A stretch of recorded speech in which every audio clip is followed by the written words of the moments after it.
I'm not ready for this trip to be over yet, and I kind of want to do something fun that's not on the itinerary or planned or with Mr. Harrington. Yes. 5-pound binder with tabs for everything from It was an addresses to itinerary. directions. I need someone who can handle my itinerary, be a personal assistant. Hey, welcome to TalkWord.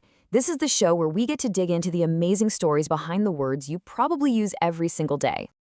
All right, think about this for a second. You know that feeling when you're planning a trip? That incredible mix of pure excitement and, let's be real, a little bit of chaos. You've got flights, hotels, all the sites you just have to see. Yeah, it can get pretty overwhelming, can it? Well, what if I told you there's one single, powerful word that can bring perfect order to all that chaos? It's like a magic key that unlocks a smooth, organized plan.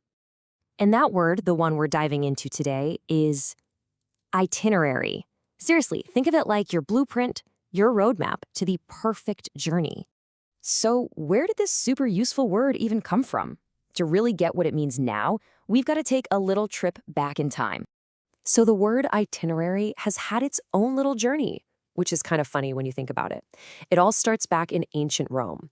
They had a Latin word, itinerarium, and all that meant was a record of a trip after it happened, like a diary of the road.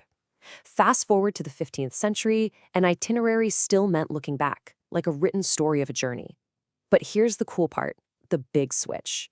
Today, we use it to talk about a detailed plan for a future journey. So it went from looking backward to looking forward. Pretty neat, huh? Okay, so we've gone from ancient Roman roads to our modern vacation plans. What exactly is an itinerary today? Let's break it down. An itinerary, it's a noun, is simply a detailed plan or route for a journey. It's the answer to all those big travel questions. What are we doing? Where are we going? And when? It's your what, where, and when, all tidied up in one spot. And this is where you really see its power.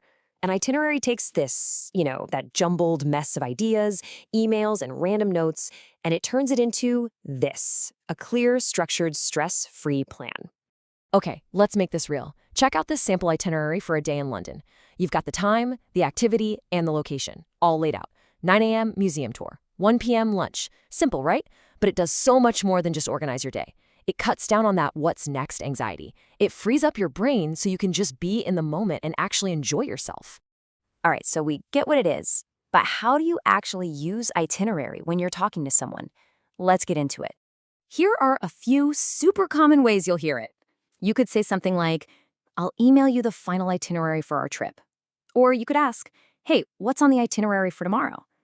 Maybe you'd say, wow, the tour guide gave us a really detailed itinerary. Or if you want to change things up, let's add the Tower of London to our itinerary. See, it's a super flexible word for any kind of plan. Okay, so your language learning journey definitely doesn't stop here. In fact, the real magic starts when you begin exploring these words for yourself. And that's exactly why we created the TalkWord app. It's designed to be your personal tool for finding and really mastering new English words. And it's so simple, but really powerful. Step 1, you pick any English word that you're curious about. Step 2, you create your very own word explainer, kind of like this one. And just like that, you're building your vocabulary your way. It's all on your own terms. So that brings us to one last really exciting question for your own language itinerary. What word will you explain next? Thanks so much for tuning in, and happy learning.